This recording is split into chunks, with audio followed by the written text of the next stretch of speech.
নমস্কার বন্ধুরা, এই দেখুন সকাল সকাল উঠে এখন ব্যাগ গুছাতে শুরু করেছি। তবে আমি কোথাও যাচ্ছি না, যাচ্ছে তোমাদের দাদা।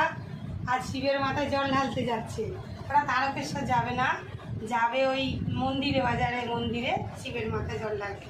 পাড়া থেকেও সব ছেলেরা যাচ্ছে। তাই আমিও এখন ওর ব্যাগটা একটু গুছিয়ে দিচ্ছি। কি নেবে না নেবে সেগুলো তো আমার দায়িত্ব, বলুন।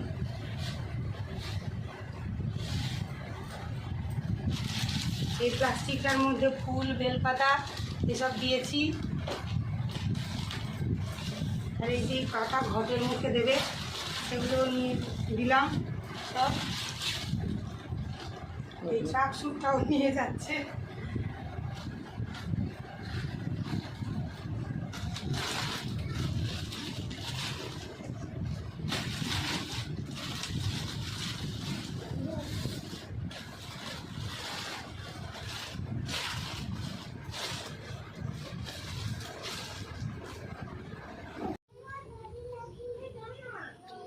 এই যে ওরা বেরিয়ে পড়েছে।